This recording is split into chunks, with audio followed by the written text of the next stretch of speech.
Saludos, queridos y queridas ficcionautas. Sean todos y todas bienvenidas y bienvenidos a este su espacio habitual de la semana, Charlas con Fixi, transmitiendo en frecuencia disruptiva a todas estas plataformas, espacios e interzonas digitales que nos quieran ver y sintonizar.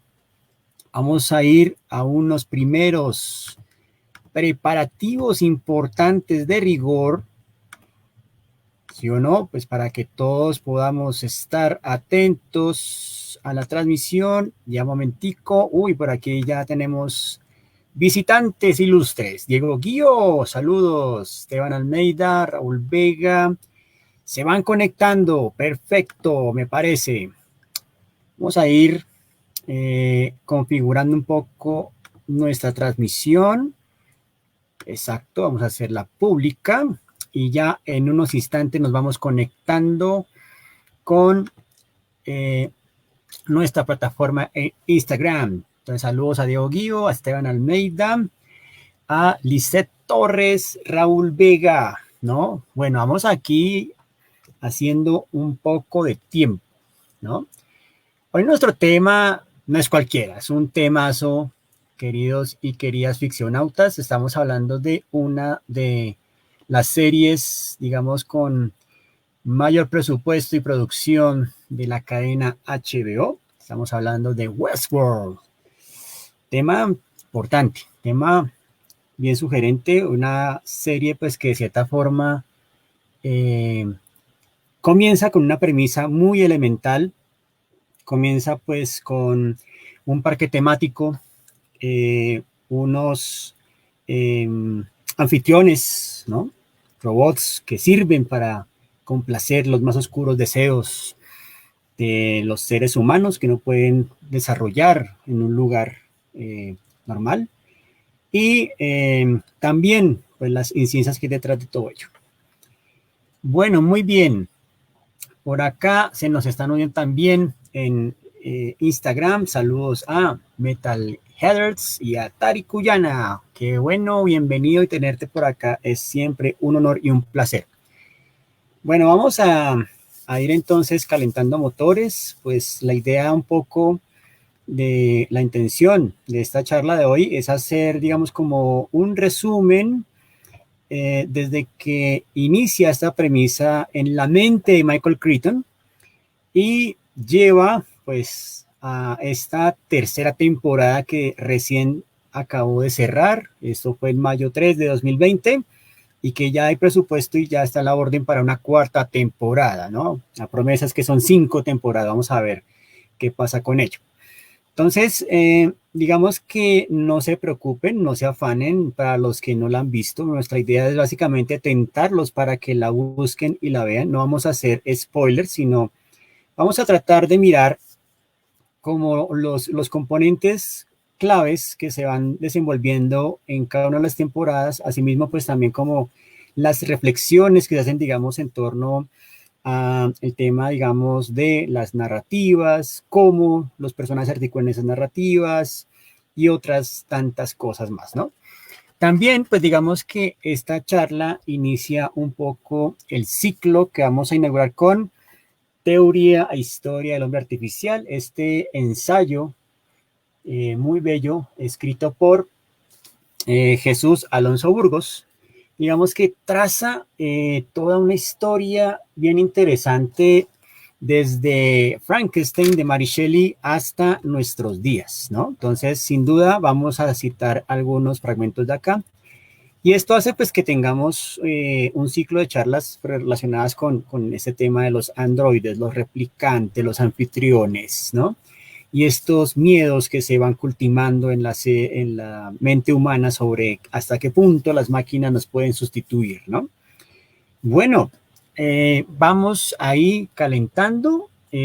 Voy saludando pues de una vez antes de meterme en el rollo a Feral Epps, también a Manuel García Plata, a Cepat 22, Alimac 94, Janin Plazas, Asian Jesus, por acá también, C. Davafer 81, Camilo Inox, Esmero Ilus, Saludos a Camilo Inox también. Y por nuestro lado, en Facebook, pues se nos han unido también. Vamos a mirar quiénes se nos han unido en nuestro Facebook Live. Vamos a saludarlos de una vez. Lina Morales, saludos, querida Liliana. Tublinks también se ha unido. Alejandro Mayorga. También se han unido Raúl Vega. Bueno, ahí van llegando, ahí van llegando. Vamos entonces replicando la cuestión. Muy bien.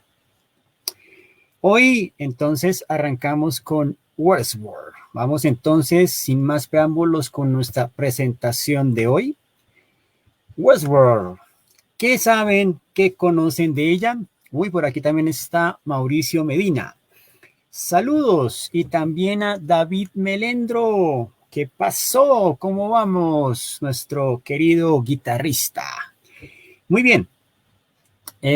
Sí, hoy es temazo, ¿no? Vamos a ver cómo logramos compactarlo y hacerlo bien particular. Arranquemos con esto. Westworld. Todo comienza por allá en el año de 1973. Un escritor de novelas, de ciencia ficción y algunas también como de distopías muy particulares, llamado Michael Crichton, empieza a desarrollar una idea muy particular que se presenta de la siguiente forma. Cuando el robot y el hombre y la mujer son programados para servir hacia el romance, la violencia, cualquier cosa, ¿no? Un mundo programado. Bienvenidos a Westworld, ¿no? En castellano se conoció como Almas de Metal, y también en otros países le conoció como Oestelandia. Pero a ver, ¿no? Por aquí también está Fernando Plestet. Entonces, pues uno dice, entre Almas de Metal me parece más poético, más bello, pero dejémoslo en Westworld, ¿no? Westworld, 1973. Michael Crichton, digamos que lo conocemos más por otro de sus parques temáticos también muy exitosos que se llama Parque Jurásico, que ese sí lo llevó al terreno de la novela escrita. Westworld simplemente se convirtió en un proyecto en el que él escribe y dirige la historia. Y pues de cierta manera esta premisa nace pues obviamente por una experiencia personal en un lugar que para muchos se vuelve maravilloso. Esa experiencia fue en el parque de diversiones de Disneyland, ¿no? Él fue a Disneyland y quedó totalmente fascinado con la atracción de Piratas del Caribe. El man quedó, mejor dicho, enamorado de los animatrónicos y la sensación de realidad que se vendía o que se percibía en la atracción misma. Entonces, como que esa visita fue para él importantísima y eso pues ya nos da o nos conecta mucho, pues por qué razón esa obsesión o esa afinidad, ¿no? Digamos, ese punto de convergencia siempre con los parques temáticos, ¿no? Digamos, pues ya tenemos uno que es Westworld y el otro que va a ser Parque Jurásico. Ahí tenemos pues como ese punto de partida que me parece bien interesante. Ahí los que están en Face pues están viendo las imágenes, ¿no? Que básicamente pues nos hablan de las pautas publicitarias, un animatronic y pues claro, otros anuncios a color y pues esta atracción inspira obviamente pues esta saga de películas que después va a producir Jerry Bruckheimer. Listo. Ahí tenemos entonces animatrónicos, diversión, personas que llegan a este lugar para sentir o recrear, digamos, esa experiencia. Entonces, él se va con todo ese material y desarrolla todo un entorno muy particular. Ese entorno nos lleva pues a una compañía bien interesante que se llama Delos, ¿no?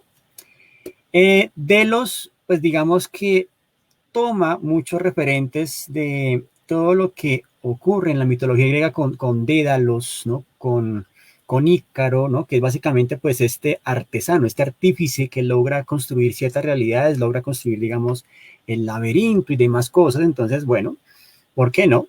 Entonces toma de ahí la referencia y construye la compañía Delos, que básicamente nos habla de un lugar que nos puede llevar a donde nosotros queramos, ¿no? Son las vacaciones nunca antes imaginadas, ni siquiera pues por Philip K. Dick, que nos lleva básicamente a unas vacaciones más de carácter mental. Aquí básicamente son físicas, de contacto, ¿no?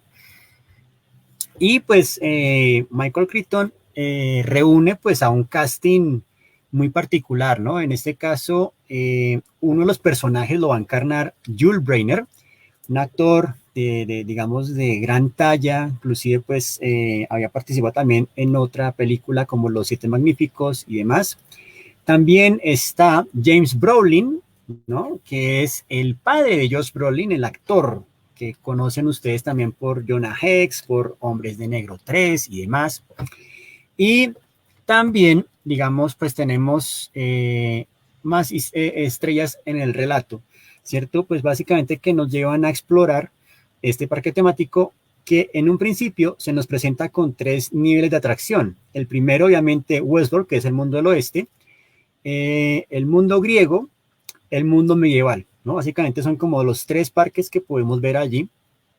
Y de alguna forma, pues, estos 2 personajes van hacia Westworld, ¿no? Porque básicamente es como recrear la experiencia en el salvaje oeste.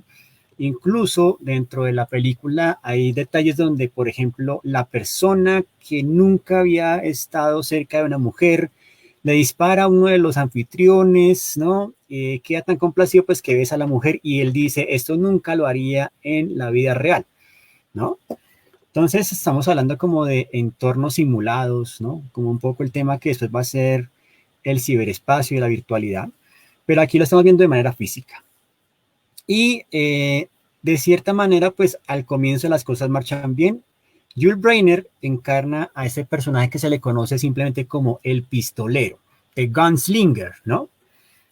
Ahí recuerden que en las temporadas de HBO, en la primera, pues obviamente se habla de el hombre de negro, ¿no? El pistolero. Entonces es como una primera conexión que se establece pues con las nuevas series que se hacen, ¿no? Todo marcha, digamos, relativamente bien hasta que, sin duda, tiene que aparecer, según nuestra estructura de Freytag que ya hemos estudiado previamente, tiene que aparecer el detonante, tiene que aparecer como ese incidente que hace que todo empiece, digamos, como a tomar sentido y a crear realmente la historia como tal. Ese detonante es, por supuesto, una falla. Y la falla hace que se alteren los sistemas, ¿no? Y bueno, digamos que Delos nos ofrece, digamos, este texto recreativo bien importante que dice, el mundo del oeste es una recreación completa de la frontera de Estados Unidos en 1880. Aquí podrá revivir la emoción y la tensión de la vida pionera. El mundo del oeste es una vida sin leyes, una sociedad de armas y de acción. Mundo medieval, una reproducción del siglo XIII europeo, un mundo de caballería y combate, romance y emoción. Nuestros ingenieros no escatimaron en su reproducción, lo cual es precisa a detalle. Luego, en mundo romano, un regalo para los sentidos en una Pompeya decadente. El viajero experimentará la moral relajada y sensual que existía en el apogeo del Imperio Romano. Estos 3 centros hacen Delos el destino vacacional más emocionante de la historia. Obviamente, esto solamente puede ser pagado por gente adinerada, que quiere vivir, digamos, como esa experiencia, y eso pues lo hace muy particular, ¿no? Y bueno, pues ahí van estos 2 compañeros de viaje, sin duda pues uno convencido obviamente de la experiencia misma, y otro pues que de cierta forma dice, pero bueno, ¿qué rayos pasa, no? Como que está en esas ambivalencias allí. Por aquí está también Daniel Mauricio, bro, buenas tardes, bienvenido. Y bueno, ahí está también el mundo medieval, ¿cierto? Y el mundo griego, el mundo romano, como lo llama Delos. Y empiezan las fallas y empieza pues obviamente nuestros protagonistas a tener, digamos, pues como ese duelo, obviamente uno de ellos fallece y ahí se desata pues este caos imperante, ¿no? Y sin duda pues Jules Brynner se lleva todos los galardones de actuación porque realmente emula un tema muy particular pues con el gesto corporal de la máquina, ¿cierto? Y eso pues de cierta forma hace que sean, digamos, notorias estas actuaciones. Obviamente una película de bajo presupuesto, pero con una idea potentísima, ¿no? Digamos, pues esta confrontación entre seres humanos y máquinas que pueden sentir o pueden ser muy iguales a ellos, ¿no? ahí tenemos un primer arranque muy interesante, inclusive pues algunas personas habrán visto la película, tal vez se queden dormidas, ¿cierto? No los culpo, en algunos casos pues digamos que es una película que a veces es muy lenta, pero realmente vale la pena verla pues simplemente como introspección inicial. Luego, en 1976, 3 años después, ¿no? Aparece una secuela, la segunda parte que se llama Mundo del Futuro, ¿no? Future World. En esta, pues digamos que se tiene en cuenta algunos aspectos, pero básicamente comienza de una manera muy particular. Los que están en Face van a ver pues los afiches que salieron para promocionar Future World. Hay uno donde se le está quitando como el rostro al anfitrión y pues se ven los circuitos con los efectos de la época. Hay otro donde aparece Jules Brenner nuevamente, ¿cierto? Y están pues los protagonistas que son pues como unos técnicos de seguridad y también hay versión japonesa, por supuesto. Muy bien.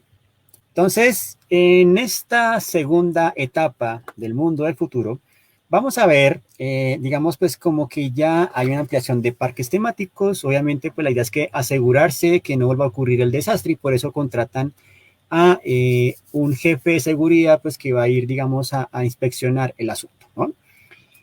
¿Cuál es la reseña que tiene esta historia? Después del fracaso del parque de atracciones de Delos, Westworld, que socavó la credibilidad de la corporación responsable y causó enormes prejuicios, se invierte una cantidad extraordinaria de dinero para rehacer todo el parque. Chuck Browning, en este caso interpretado por Peter Fonda, un reportero poco conocido, y Tracy Ballard, ¿no? Blitty Danner, una entrevistadora de enorme popularidad, son invitados a hacer un reportaje sobre el parque reconstruido para mostrar que todo ahora es seguro. Los dos periodistas desconfían, sospechando que hay algo muy extraño, por supuesto. ¿Y qué es lo extraño ahí? Descubren que hay un plan para sustituir a los principales líderes mundiales por androides. ¡Oh, Dios mío, teoría de conspiración! Esto se fue al piso, no puede ser. Sí, así como lo oye, hay un plan para reemplazar a los seres humanos. Esto es, digamos, como esta secuela de Future World. Obviamente, pues nos lleva a otro tipo de experiencias, como inclusive hasta experiencias de viaje a la luna o al espacio. Y digamos, pues que tiene esta premisa, bien, digamos, de entrada, pues también muy particular. Fíjense que en ambos casos, pues no hay unas conexiones, pero sí conexiones con las series actuales de HBO. Ahora, vamos con otra cosa. Y es, por ejemplo, una serie que salió en 1980 que se llama Beyond Westworld o Más allá de Westworld, ¿no? Y pues básicamente la premisa de la serie es que el diseñador jefe, ingeniero del parque, escapa con 200 anfitriones y que distribuye a todo el mundo, o sea, en todo el mundo hay anfitriones que han sustituido a un ser humano por su réplica, etc. Y ahí, pues, digamos que entran en cuestión el jefe de seguridad de Delos, que es sin duda, pues, convocado para que reencuentre o de alguna manera como que detecte a los anfitriones y obviamente, pues, elimine la amenaza. Obviamente, pues digamos que este ingeniero creador es como la esencia, la semilla que después va a ser nuestro querido señor Ford, ¿no? De la temporada siguiente. Muy bien. Entonces, Beyond Westworld, pues fue una serie que tenía buenas intenciones, tenía, digamos, pues un presupuesto inicial muy generoso, pero que con el paso del tiempo, pues no cumple la expectativa y solamente llegó a tener 5 capítulos y una temporada. ¿Por qué sucedió esto? Pues porque en esa misma franja horaria de Beyond Westworld también lo pusieron a competir con 8 es suficiente, una comedia que se le llevó toda la audiencia. Muy bien. Entonces ahí tenemos, digamos, como esos primeros enunciados que son bien particulares, bien interesantes, ¿no? Y pues básicamente ahí ven ustedes los efectos especiales de la época para los que están en Facebook, ¿no? Miren ustedes esa maravilla de efectos, ¿no? Creo que son compartidarios pues con el Agente 86 y Jaime, también un androide que tenía pecho con circuitos. Pero bueno, ¿de qué trata? Protagonizada por Jake McMullen, que interpreta a John Moore, jefe de seguridad de Delos Corporation, la historia gira alrededor de John Moore, que tiene que detener al malvado científico Quaid cuando este planea utilizar los robots de Delos para conquistar el mundo. A pesar de ser nominados premios Primetime, Emmy Awards, etc., solo se produjeron 5 episodios y solo 3 de ellos se emitieron al aire antes de que fuera cancelada. Esa es una trágica historia, pero nos dejó también otra premisa bien interesante dentro de esto, ¿no? Obviamente, pues digamos que las actuaciones se caen un poco. Tenemos a Connie Sellecca, que para su momento era, digámoslo así, como la actriz más citada, tenía también cameos o tuvo su protagonismo en Superhéroe Americano, para los que conocen de las series de la época, ¿no?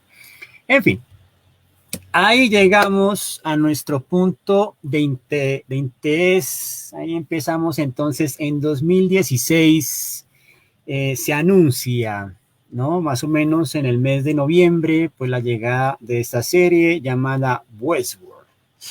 Inclusive se rediseña la imagen, ¿no? Digamos como el branding de la empresa. Se muestra pues esta imagen sugerente y sugestiva que es nada más y nada menos que el Vitruvio de Da Vinci. Y hay una frase que parece que es como la que resume, ¿no? Digamos, pues todo el arco argumental de la serie, que es: estos violentos placeres llevan a fines violentos. Es una frase que se va a volver como el mantra, es como transversal en la serie. Y de cierta manera es donde parte, digamos, como un poco la reflexión que quiere poner sobre la mesa todo el argumento de la serie. Estos violentos placeres llevan a fines violentos. ¿A qué se referirá esto? Pues se refiere en principio al instinto humano y cómo de cierta manera nosotros siempre de alguna manera no podemos evitar, ¿cierto? Nuestros ancestros, todo lo que llevamos por dentro en nuestra psique, ¿cierto? Y pues nos lleva pues básicamente a comportarnos de una forma, pero cuando se nos quitan esos límites, ¿qué ocurre con nosotros mismos? Y por eso digamos que el parque es ese escenario, ¿no? Ahora sí empieza lo bueno. En la imagen, pues tenemos básicamente el anuncio que HBO, digamos que se estrena en octubre 2, ¿no? A las 9 de la noche por HBO. Y hay un afiche que hacen, digamos, un fanart donde vemos, ¿no? Por allá la silueta de nuestro pistolero Gunslinger. Tenemos posiblemente todo el paisaje, digamos, del viejo oeste, y tenemos un elemento que nos recuerda como un glifo indígena, ¿no? Como un grabado, una imagen, digamos, tribal, y que nos recuerda pues uno de los componentes claves de esa primera temporada, que es el laberinto, ¿no? Ahí tenemos entonces el escenario planteado. Bueno, digamos que en resumen, ¿no? Digamos que toda la premisa gira pues alrededor de lo siguiente, ¿no? Westworld es uno de los 6 parques temáticos poseídos y operados por Delos Inc. Permite a los visitantes experimentar el viejo oeste en un entorno poblado de anfitriones programados para satisfacer todos los deseos de los visitantes. Los anfitriones siguen un conjunto predefinido de narrativas entrelazadas, pero tienen la capacidad de desviarse de esas narrativas en función de las interacciones que tienen con los visitantes. Los anfitriones repiten su narrativa cada nuevo día, habiendo borrado sus recuerdos del día anterior, hasta que son reutilizados o guardados para su uso en otras narraciones. Para la seguridad de los visitantes, los anfitriones no pueden dañar ninguna forma de vida. Esto les permite a los visitantes una libertad casi ilimitada para participar sin recibir castigo en cualquier actividad que elijan con los anfitriones, incluida la violación y el asesinato. El personal está ubicado en un centro de control llamado La Mesa, conectado al parque a través de vastas instalaciones subterráneas, y supervisa las operaciones diarias, desarrollando nuevas narrativas y repara anfitriones según sea necesario.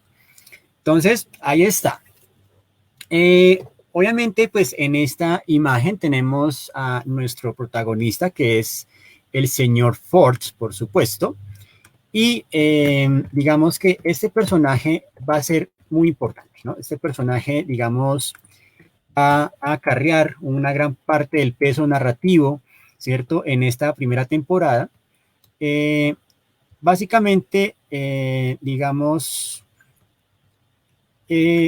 el doctor Ford, ¿cierto? Digamos que básicamente es Robert Ford y no es gratuito que tenga este nombre, ¿no? Digamos, nos recuerda mucho pues a este gran desarrollador de la industria automovilística, el señor Ford, por supuesto, y de algún modo, ¿no? Digamos, pues él lleva la responsabilidad o la corresponsabilidad del parque en cuanto a que son sus creaciones y él es como el que está muy pendiente pues del tema de la construcción de las narrativas, está muy pendiente también, digamos, de qué es lo que pasa, digamos, en este entorno tan particular y pues está siempre como inspeccionando todos los aspectos, ¿no? Eh, por acá saludamos también, ¿no? A grandes amigos de la causa. Estamos acá con John Naranjo Rodríguez. Saludos, Sebastián Vaquero. También está John Joya. John, un saludo, hombre. Qué bueno verlo por este lado, ¿no? Muchas gracias, muchas gracias. También está Yamir DCG y Mateo Palas 8103. Bueno, ahí va, digamos, como este asunto cuajándose. Al comienzo, pues vemos es, ¿no? La llegada del tren al pueblo, vemos pues una serie de personajes allí y básicamente pues estamos hablando de que un primer punto que desarrolla la serie pues es el tema en sí como del bucle, ¿no? Como de esas acciones repetidas. Y no solamente hablando en términos de los androides, sino de los anfitriones, también hablando de nosotros mismos, ¿no? Pues que de cierta forma nosotros siempre vivimos como en unos bucles, ¿no? Como una especie de rutinas programadas sin que nosotros, por así decirlo, reflexionemos sobre ello, porque de alguna manera, antes de que pasara todo esto, pues teníamos unas rutinas establecidas, despertar, desayunar, salir a trabajar, volver, entonces son como rutinas o bucles, ¿no? Que vamos estableciendo y eso también pues lo pone en manifiesto la serie, o sea, como que de cierta forma nos van dando, eh, sí, uy, por aquí también está Mauricio Aldana, ¿no? Entonces, eso es digamos como el punto de partida inicial. Saludos, Mauro, ¿cómo vamos? Eh, ahí tenemos entonces el tema del bucle, ¿no? El bucle, digamos, que desarrollan estos protagonistas. Hay una, digamos, de los protagonistas que también, digamos, pues que encarna, digamos, como los primeros elementos de motivación, que es nada más y nada menos que Dolores Albernati, una anfitriona que es, digamos, la más antigua del parque y que en un comienzo se nos muestra, pues, básicamente con una programación que nos lleva a pensar que es, digamos, como un alma muy bella, ¿no? Digamos, pues, que vive su narrativa, digamos, con su casa, con su papá, pintando, viendo la belleza, etcétera. Pero el hecho de que tenga todo este bagaje dentro del parque hace que de cierta forma se vuelva como uno de los mecanismos que activen pues todo el tema que va así, digamos como que va a crear el caos en el parque.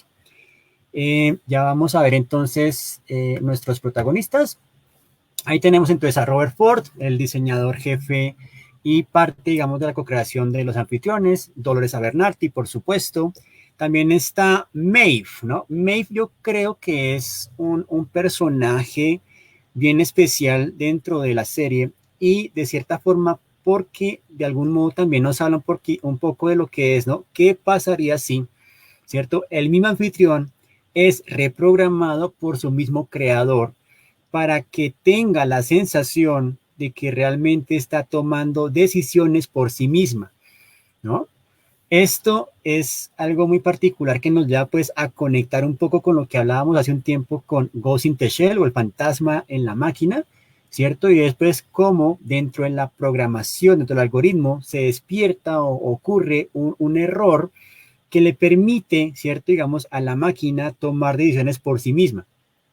Y ahí digamos que está también lo interesante, se le otorga un don y es el poder manipular, ¿cierto? Digamos pues a los anfitriones también, o sea, como que ella empieza a generar uno de los polos bien particular dentro de este plan que está generando el Dr. Ford, ¿no? También tenemos a Bernard, ¿no? Y yo creo que pues para los que han visto la serie, Bernard es uno de esos giros narrativos bien interesantes y bien dramáticos dentro de la serie.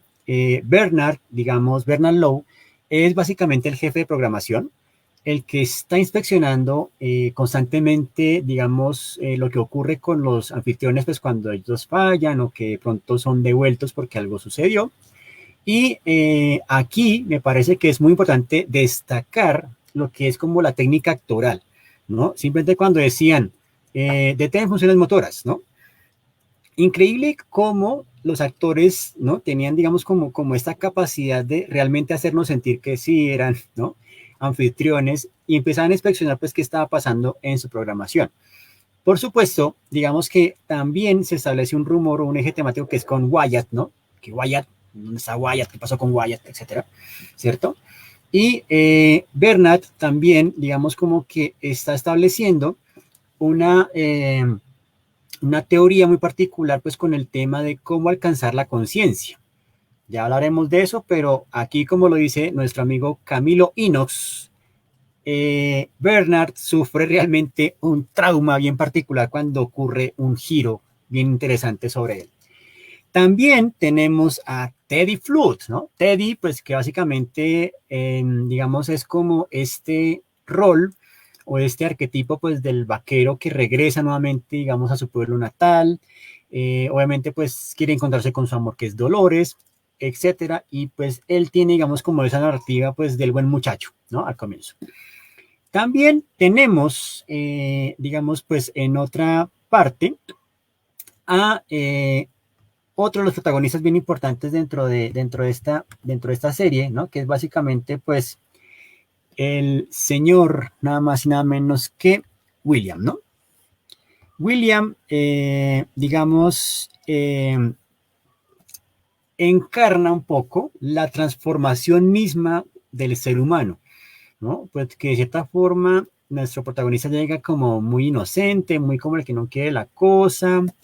Incluso desde el primer episodio, pues ya se dan unos indicios, ¿no? Porque en el cuarto donde él se prepara para ingresar al parque, se le dan dos opciones, ¿no? Sombrero negro o sombrero blanco. Y él elige el blanco, porque obviamente sus intenciones son buenas, etcétera. Pero recuerden, queridos y queridas ficcionautas, el camino al infierno está abonado de buenas intenciones. Listo. También, pues digamos que lo acompaña, digamos, su cuñado, ¿no? Que de cierta manera, pues es el que le da la invitación al parque, ¿no? Y es como el que, de cierta forma, digamos, él es el que ya está como preparado para descararse, pues, él dice, no, aquí todo puede tener, ¿no? No hay límite, ¿no? Hagámosle, ¿cierto? Y alrededor de ellos, que son como los principales, pues digamos que también hay otros que son pues parte de la gerencia de Delos, otros que están pues encargados de que esto no se salga de casillas. Y algo que me parece también muy interesante es que, digamos, en la primera temporada y en la segunda, pues también se juega mucho con la temporalidad, ¿no? Lo que básicamente exige pues que uno esté como al tanto de los episodios. Encontré, pues, curiosamente, ¿no? Una descripción del parque de Westworld, básicamente, pues, las instalaciones de la mesa, y es muy interesante porque básicamente es como una construcción que está dentro de la caverna y que recuerda muchísimo al diagrama de el mapa de la Divina Comedia de Dante, ¿no? Los círculos del infierno, ¿no? Entonces hay como que conexiones que uno va encontrando que son como muy interesantes, ¿no? Y que están pues obviamente en los cuartos de operación, etcétera, y pues obviamente pues cuando aparece el globo de Delos, que es como un guiño a las primeras adaptaciones o la primera parte, digamos, de las películas de Westworld. Tiene un territorio en expansión gigantesco, donde están, por ejemplo, la Nación Fantasma, donde están, digamos, los indígenas, están también, por ejemplo, otros lugares que son ya pues escondidos, que son ya como secretos, que solamente pueden ver, ¿no? Los gerentes o, digamos, en este caso el Dr. Ford, que es donde tiene su espacio de recreación, digamos, para recordar su periodo de infancia. Y claro, tiene también pues el tema que veíamos en el póster de inicio, que es con el tema del Vitruvio. Recordemos que el Vitruvio, dentro de la mirada de Da Vinci, pues es una conexión entre un cambio de paradigma entre el pensamiento medieval y el pensamiento del Renacimiento. Y más allá de eso también está pues como el tema de las proporciones, ¿no? Digamos como la proporción matemática del ser humano, el canon de proporción ideal del ser humano. Y fíjense que en este diagrama pues se muestran los brazos extendidos, y la idea es que cuando yo extiendo mis brazos y mido desde el índice derecho al índice izquierdo, con los brazos extendidos, eso da mi estatura. Por eso se comporta en el círculo y en el cuadrado. El cuadrado haciendo referencia a la Edad Media, el círculo hablando pues obviamente del Renacimiento. Y esta imagen pues digamos que también lleva mucho pues como al terreno de la creación divina, ¿cierto? Un poco pues como los temas explorados en las creencias teosóficas como tal, ¿cierto? Y pues que aquí lo ponen de manifiesto desde la introducción misma de la serie y en adelante. Entonces, el hombre, digamos, de alguna manera puede crearse a sí mismo, recrearse a partir de las proporciones matemáticas, de la ciencia misma que esto conlleva. Y detrás de todo esto están nada más y nada menos que Lisa Joy y Jonathan Nolan, hermano del también cineasta Christopher Nolan. Es bien interesante todo esto porque de alguna manera pues las primeras conversaciones, ¿no? Digamos, del desarrollo del proyecto de la serie, pues digamos que hubo pues detrás de esto una patente o digamos Warner Bros. Inicialmente quería o estaba considerando hacer la adaptación, pero pues digamos que quedó ahí, digamos, digamos, guardadita, quedó digamos como archivada el asunto, y luego tiempo después Jerry Weintraub, ¿no? Digamos que sí estaba presionando pues por desarrollar este proyecto, y gracias a su éxito con Vigente Candelabra, ¿no? Con HBO también pues convenció al canal para que le dieran luz verde a este proyecto, ¿no? En 2013, digamos que anunció que posiblemente se iba a lanzar la serie de televisión y pues que iba a estar involucrado también J.J. Abrahams, que es parte, digamos, también responsable de este cuento, Jerry Weintraub, ¿cierto? Y Brian Burke como productores ejecutivos. Luego de esto, digamos que en agosto de 2015, pues ya se empieza el primer teaser y la serie pues se lanza en 2016, ¿no? Sin duda, algo que me parece bien interesante y que le apuesta muchísimo Christopher Nolan, digo, Jonathan Nolan, es también como al tema de tomar parte de la inspiración para desarrollar el arco argumental de los videojuegos, de novelas de ciencia ficción y también de las narrativas que se ofrecen, digamos, en otros juegos particulares, ¿no? Entonces, ¿en qué se inspira Jonathan Nolan y Lisa Joy para desarrollar toda esta mirada? En principio, se basa pues básicamente en tres juegos, ¿no? Que son BioShock Infinite, Red Dead Redemption y también The Elder Scrolls, ¿no? Scream, básicamente. De ahí se basa un poco pues para mirar el tema del comportamiento, digamos, de los bucles, ¿no? De las acciones que se pueden generar, digamos, con los protagonistas y también pues como el tema de por qué enfatizar tanto en Westworld. Porque recuerden, la primera temporada solamente se mantiene en Westworld, ¿no? Listo. También, sin duda, y es aquí también donde ponemos pues como el tema interesante, se basa muchísimo en las narrativas de Philip K. Dick, también de Asimov, por supuesto. O sea, el simple hecho de que los anfitriones no le hagan daño a los seres humanos, pues es parte de las leyes de la robótica que propone Asimov, pero está más interesado en las premisas que lanza Philip K. Dick, pues con el tema de los replicantes, ¿no? Replicantes, recordemos que es un término que viene más en las películas, porque él los llama básicamente simulacros, ¿no? Obviamente, en su bien ponderada novela, Sueños Andes con Ovejas Eléctricas, ¿no? Que se convirtió, pues, posteriormente en Blade Runner, se nos habla básicamente, pues, de un cazador, ¿no? Digamos, un detector de simulacros que simplemente quiere comprar una oveja de verdad y le ofrecen una jugosa recompensa por capturar a 6 simulacros que han escapado de las colonias de Marte. Ahí, pues digamos que el tema está con la recreación de lo artificial, ¿cierto? Y se habla, por ejemplo, de animales recreados artificialmente. Hay unos pedazos bien interesantes, pues, que explora el tema de la ética. Y la cuestión es que Philip K. Dick llegó a ese punto, es porque él se bautiza en la fe cristiana. Y él dice, ¿no? Si nosotros, ¿no? Somos el reflejo, ¿cierto? De lo que es realmente divino, ¿qué será nuestro opuesto? ¿Cuál será nuestro contra? Pues por supuesto el simulacro, el androide, el robot. ¿Y qué pasa si el robot, ¿cierto? Puede ser igual o mejor que yo? ¿Hasta qué punto me puede sustituir él? ¿Cierto? Eso es más o menos como el abordaje que él tiene acá en esta novela. Obviamente pues también habla mucho pues del tema de que nosotros podemos programar nuestro ánimo, podemos programar nuestra vida. Entonces, hay implícito todo este tema de la programación. Esa también, por ejemplo, podemos construirle, que también habla, por ejemplo, de una compañía que crea simulacros y hace simulacros, por ejemplo, de Abraham Lincoln, ¿no? Lo puede traer a la vida, etcétera. Entonces, habla también, pues, como el tema de la recreación y Tiempo de Marte, donde también se habla, por ejemplo, de que los profesores ya son androides, ¿no? Un poco lo que nos pasa ahorita que somos o que estamos en esos entornos tan virtuales, ¿no? Que hasta qué punto, pues, sabemos si realmente la persona que nos está hablando es o no es, digamos, alguien consciente o es, digamos, un programa, una IA que está programada pues para hacerse dar o hacerse entender que sea como un ser humano. Esto sin duda pues nos recuerda mucho el test de Turing. En este caso, en la novela, y en especial en la película, se establece el test de Boykamp que permite establecer hasta qué punto la persona es o no es un replicante, ¿no? Y este test se basa mucho en el tema de la empatía. Y otra cosa muy importante que también nos diferencia es, ¿no? Por un lado, la empatía y por otro lado, pues el tema de nuestros recuerdos, ¿no? Recuerden que ese también es otro de los puntos de reflexión que hace Philip aquí en esas historias y es pues hasta qué punto realmente yo soy un ser humano. Pues por un lado tengo empatía y por otro lado tengo recuerdos, pero hasta qué punto eso no puede ser insertado y programado es solamente una de las premisas que me parece bien interesante allí, ¿no? Por ejemplo, acá se une Carlos Ortega. Carlos, saludo. Y nos pone, pues, en Fallout, una misión es cazar un replicante, pero no decide si hacerlo o no. Uy, interesante ese insight que nos lanza Carlos. Buenísimo. Genial. Y bueno, ahí vamos entonces con el asunto.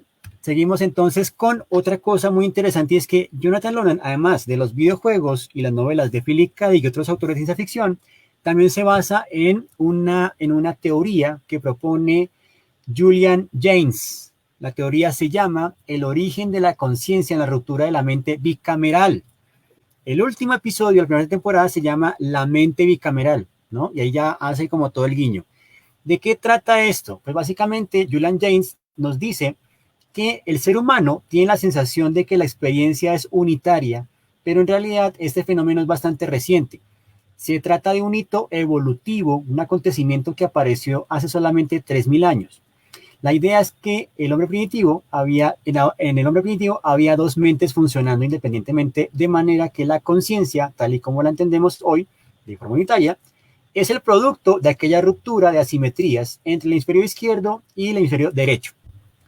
James utiliza el bicameralismo gubernamental como metáfora para describir un estado mental en que las experiencias y memorias del hemisferio derecho del cerebro se transmiten al hemisferio izquierdo vía alucinaciones auditivas, a pesar de que cada mitad de un cerebro humano normal constantemente está comunicado con el otro a través del cuerpo calloso. La metáfora no implica que las dos mitades del cerebro bicameral estuvieran separadas una de la otra. Ahora, con esto en mente, creo que podemos entender por qué razón todo el tiempo hay frases que se le vienen a la mente a Dolores. Recuerda, ¿no? Y viene como este mantra, como este elemento disparador, ¿cierto? Y nosotros pues como así que recuerda, ¿no? Y importante pues también el manejo temporal que nos dan en la primera serie, ¿no? En la primera temporada, igual en la segunda. Entonces ahí digamos que esto es bien interesante porque inclusive Ford explica todo esto pues básicamente en ese capítulo, ¿no? Claro, las temporadas básicamente también nos tienen unos títulos muy sugestivos. Obviamente los títulos se conocen más es por los informes que hay por fuera, porque cuando uno ve la serie pues no se ve el título, ¿cierto? Digamos, la primera temporada se le conoce como El Laberinto, ¿no? Y nos presenta pues básicamente en la introducción uno de estos primeros animales tótem que nos va a indicar pues más o menos hacia dónde apunta el asunto. El primer animal que se nos presenta es el caballo, ¿no? Ya veremos por qué el caballo. Pero digamos que ahí el elemento central es el laberinto, que es como este objeto que uno encuentra en una piñata y que de alguna manera se vuelve parte de la obsesión de nuestro amigo William, ¿no? William está obsesionado con la idea de encontrar el laberinto, porque él cree que eso es realmente la meta del juego, ¿no? Tranquilo, Camilo Ins, no me preocupe, ya vamos para allá, vamos despacito. En esta hay una cosa muy interesante y es hacia donde quiero apuntar, donde viene pues toda esta explicación de la mente bicameral, y es cuando entre Ford y Bernard se nos explica pues básicamente cómo funciona esto, ¿no? De alguna manera, al comienzo creían que los androides se basaban básicamente en tres elementos importantes que son la memoria, la improvisación y el autoconocimiento o el autointerés, ¿no? Pero de alguna forma había un componente que no permitía alcanzar la ecuación pues de esta manera piramidal. Y es cuando se establece en el tema de los ciclos, ¿no? Digamos de los círculos. Y por eso la construcción de la Da Vinci, porque es la manera de cómo integrar esos tres componentes para alcanzar realmente el estado de conciencia. Y es lo que realmente encuentra Dolores, ¿no? Que es muy importante tenerlo ahí presente. Entonces, eso es, digamos, como el abordaje que se nos hace ahí y pues se nos va presentando, ¿cierto? A través de los espejos de cada uno de los protagonistas, ¿no? De los errores y resoluciones que toma Maeve. Teddy también, pues digamos, pues con este trasfondo que empieza, digamos, a complejizar un poco su personalidad, ¿cierto? Y lo mismo pues también con el giro dramático que toma Bernard ahí, ¿no? Y que de cierta forma pues se nos habla de que él, ¿no? Es la recreación del cofundador también del parque, que de alguna manera no, digamos como que sabía los riesgos, ¿no? De hacer de que el parque se volviera público y que la gente pudiera acceder a él. O sea, él conocía los riesgos, ¿no? De este asunto. Entonces ahí vamos viendo pues este primer punto de partida y esto pues ya genera el germen o la semilla para el primer paso de la rebelión, ¿no? O sea, como que de cierta forma los anfitriones habían estado sometidos, ¿no? A los designios y a los placeres, ¿no? De los humanos, pues que ya era momento justo de también que ellos tuvieran su espacio y pues obviamente Ford no quería que esto cayera en manos del gobierno, porque sin duda el interés de Delos es obviamente no solamente entretener, sino también cómo esto se puede vender al ejército y a otras organizaciones, obviamente pues para tener mayor ingreso. La segunda temporada se llama La Puerta y fíjense que nos presenta a un bisonte. Inclusive, fíjense que parecen también unos animales totémicos, ¿no? Entonces, estos tótems, ¿no? Nos dan como unas cosas interesantes como para pensar, ¿no? El caballo, el bisonte, ¿qué conexión tienen? Y en esta, pues básicamente se nos habla de cómo, de alguna manera, inclusive aquí esta conecta con la película de Future World, ¿no? Recuerdan que había como un plan para reemplazar líderes mundiales por robots.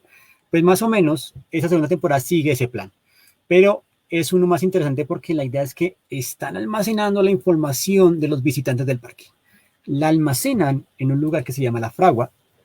Y también, pues digamos que esto permite, ¿no? Que de cierta forma se puede transferir como todo el tema de la conciencia, un poco lo que también hizo Chapi, ¿no? En esta historia tan bella donde uno dice, ¿cómo así? En tampoco logró transferir la conciencia. Bueno, Chapi lo logró, Westworld también tiene lo suyo.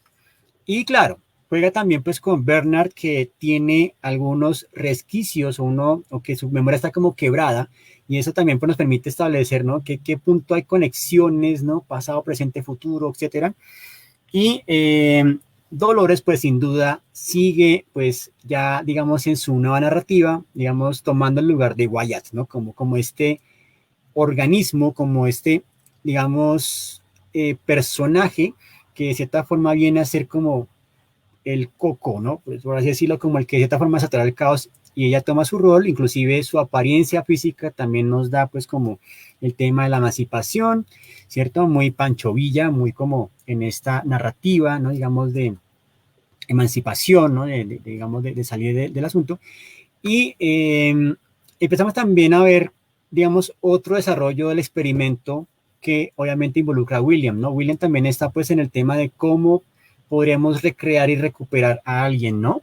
Entonces ahí vamos a ver, por ejemplo, cómo William está recreando a su suegro, ¿no? O sea, básicamente está generando un experimento donde a partir de 7 fallos y 7 iteraciones, pues más o menos logra, ¿no? El asunto, por aquí Mauricio nos ha puesto un link, lo echaremos la gafa después. Muchas gracias Mauricio por ese link. Y bueno, ahí básicamente pues también conocemos a otros personajes como por ejemplo el líder o parte de la nación fantasma, este indígena que me parece inclusive uno de los capítulos más bellos de la segunda temporada, el capítulo 8, Es increíble la belleza con la que él va narrando un poco, pues como el tema de también, ¿no? Como siendo un anfitrión de vieja data del parque, pues va viendo cómo se manipulan los hilos, cómo es que de cierta forma se borran las memorias, etcétera. Entonces, hasta qué punto él, a partir de eso, nos lleva a la reflexión de que ellos también, pues digamos, tienen, ¿no? Esas confrontaciones y que no son solamente objetos de uso, ¿cierto? Y nos habla pues también en un dialecto muy espiritual, ¿no? Como también hablando un poco de ese rol, en particular del personaje, y que inclusive se encuentra con Ford y empiezan a intercambiar opiniones con respecto pues a la idea del laberinto, la idea de la fragua, ¿no? De este, sí señor, el personaje se llama Akechita, Akechita, bello personaje, o sea, en verdad ese es uno de los capítulos más bellos y de cierta forma es uno no bota la lágrima, o sea, realmente hermoso el capítulo y que hace la reflexión pues el tema de la transferencia, ¿no? El ascender a un plano diferente y nos da la frase también, ¿no? Digamos, cuando él se da cuenta de que, ¿cierto? Este mundo no es real y no vivimos en el mundo que es, ¿no? Más o menos esa es como la frase, según la recuerdo, la hilvano, ¿no? Digamos así muy improvisadamente, pero más o menos es como la idea, ¿no? Digamos que, no, este no es nuestro mundo y vivimos en el mundo equivocado, ¿no? O sea, como que hay más mundos y vivimos en el equivocado. Esa es la frase, ya me acordé. Una frase también muy bella que es como otros los mantras de la serie, ¿no? Y bueno, ahí va entonces pues como en este plan de expansión. Dolores pues ya de alguna forma pues también tiene como su plan de escape, su puerta trasera, como también sale o hace el señor Ford, ¿no? Y llegamos entonces, digamos, a lo que es la tercera temporada, que se llama como El Nuevo Mundo, donde Dolores ha escapado con 5 memorias, ¿no? En su poder y que ha instalado sabiamente en ciertos anfitriones que ha logrado también rescatar y sacar del parque. Porque también tienen como una especie de lugar, ¿no? Donde pueden recrear humanos, o sea, como una pequeña fragua también, ¿no? En particular, ¿no? Listo. En esta, el animal que se nos presenta es el águila, ¿no? Entonces ahí vamos viendo, ¿no? Fíjense las conexiones que están, inclusive, ¿no? Animales totémicos, pensemos en esas conexiones. Ahí, pues básicamente empieza ya como el salir del parque y entrar pues en un entorno, digamos, pues más cercano a el mundo real, el mundo que pasa, digamos, o que está lejos o distante del parque, ¿no? Y en ese punto, pues digamos que ha sido pues altamente criticada la serie, pues porque no responde mucho como a las dinámicas de la 1 y la 2, pero creo que el riesgo me parece aportativo en la medida en que pues tiene que salir, ¿no? Para mirar entonces cómo el plan de Dolores, ¿no? De Wyatt, ¿no? De Bernard, ¿no? Logra salir a flote pues cuando suceden esos acontecimientos. Y ahí, pues de cierta manera, es cuando empezamos a ver las conexiones y vemos entonces, ¿no? El caballo, el bisonte y el águila. El caballo básicamente es porque es como un animal domesticado y que sirve a los intereses de los seres humanos, ¿no? Entonces por eso el caballo al comienzo es como el animal que está ahí, ¿no? Y es como muy bien, buena onda. Luego está el bisonte, que el bisonte pues digamos que es un animal salvaje que no se puede domesticar del todo y que de alguna manera pues tiene una fuerza bruta, digamos, impresionante. Entonces es como el animal que va a permitir, ¿no? Como el escape. Y el águila, por supuesto, que es como la libertad que van a tener, pero ojo, porque esa libertad también puede ser fracturada en la medida en que se acerque demasiado, ¿no? A la fuente, ¿no? Ahí tenemos, digamos, como esas conexiones. También, pues, sin duda, cada uno de los introducciones, ¿no? Los cabezotes son bellísimos y pues tienen unos cambios en cada una de las temporadas, lo cual me parece muy agradable y nos habla pues del proceso de fabricación de los anfitriones, ¿no? Digamos, hacer reflexiones con el tema de la vista, ¿no? La mirada, el ojo, también digamos pues como las acciones que ellos empiezan a cometer en cada uno de los elementos, ¿no? En particular. Y dentro de la serie, pues también se destaca mucho el apartado de la música de este compositor, Ramin Djawadi, ¿no? Los arreglos que él hace son impresionantes, ¿no? Para cada una de las melodías de la serie. Y eso pues me parece que es muy, muy elegante como lo produce él, ¿no? Ahora, las imágenes de este intro también nos van a llevar a otro referente muy interesante y es, por ejemplo, al escritor Kurt Vonnegut Jr., él tiene una novela que se publicó en 1952 que se llama Player Piano. Y de alguna forma esta novela pues nos lleva a una metáfora donde en una sociedad imaginaria, ¿cierto?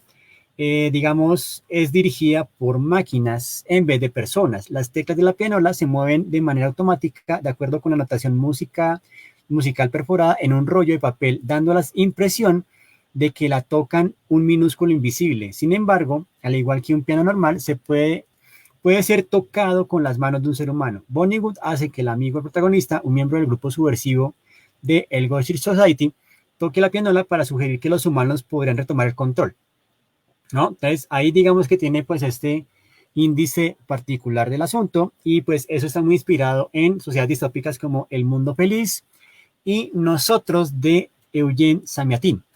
Ahora, algo que me parece interesante recalcar y que pasé de largo en la tercera temporada es el hecho de que aquí el punto de reflexión son los seres humanos y cómo a los seres humanos se les ha dotado de una narrativa que de alguna forma le permite llevar su vida en un cierto control.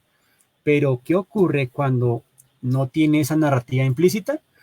Entonces volvemos a lo que les comentaba, a los que comentaba al principio, ¿no? Digamos, nuestras vidas de algún modo parece funcionar, ¿cierto? Pues como con esas narrativas que nos han dado, ¿no? Digamos, pues como que uno tiene cierta libertad de elección y es donde viene pues también el tema del libre albedrío, ¿no? El libre albedrío, recordemos pues como que es como esa capacidad de elección que tenemos los seres humanos y que obviamente pues nos llevó a confrontarnos con estos episodios del Génesis donde por una elección, como coger una manzana, fuimos expulsados del paraíso, ¿cierto? Y otras cosas más. Entonces, aquí en Westworld, digamos que siempre está implícito el tema digamos, del algoritmo de programación, hasta qué punto las decisiones que yo estoy tomando, si son decisiones que yo tomo a conciencia o son premeditadas y me las han instalado en mi mente, ¿cierto? ¿Qué pasa cuando mis recuerdos no son implantados? Que es también lo que ocurre con Maeve, ¿no? Con Maeve, por ejemplo, todo el tiempo ya tiene este implante, ¿cierto? Digamos de su hija, ¿no? Que es como un elemento que la va a manipular todo el tiempo. Bueno, por acá también, ¿sí? Por ejemplo, Felipe Borges nos hace este aporte bien chévere que es, también hay algo de referencia al libro de La Rebelión de Atlas. Bueno, sí, este libro que es de Ayn Rand, ¿no? Que es cuando los máximos entes corporativos deciden hacer una rebelión, ¿no? Digamos, hacer digamos, como un plantón de actividades porque no se han dado cuenta de realmente quién dirige el mundo, algo así. No me acuerdo muy bien del libro, pero más o menos es como ese punto. Sí, tiene que ver mucho con eso, ¿no? Y aquí pues nos encontramos con un personaje que es Caleb, ¿no? Caleb Tyler, que de alguna forma pues es esta persona que de algún modo nos va a adentrar un poco en esas reflexiones sobre la condición del ser humano pues en este mundo donde todo puede ser programable y programado, ¿no? Bueno, ahí están. Entonces, obviamente pues digamos que libros recomendadísimos para seguir de cerca este ciclo pues va a ser Teoría de Historia del Hombre Artificial, ¿no? De Jesús Alonso Burgos, ya se lo había presentado. El Rial de Prometeo, que son una serie de ensayos donde inclusive se habla, por ejemplo, de el escrito de Edgar Allan Poe sobre los androides, también de René Descartes, ¿no? Y el tema, pues, de la mente y el cuerpo, y también el de Alan Turing sobre las máquinas pueden pensar por sí mismas. También está Robots Universales Rosso, de Karel Capek, libro muy recomendado, que inclusive fue primero obra de teatro. Y también, pues, está el Golem, ¿no? Digamos, de este poema épico clásico, también, pues, muy citado por Borges y todo esto, ¿no? Bien, ahí básicamente, pues, traté, ¿no? Digamos, en esta pequeña charla de hacer como este conjunto. Si se dieron cuenta, pues, no me quise fijar como en detalles tan argumentales, pero sí más como en los detalles conceptuales, ¿no? Como el bucle, la conciencia, ¿no? Digamos, cómo alcanzar la conciencia en las máquinas. El tema también, pues, digamos, de nuestras acciones como elementos programables, ¿no? Y programados.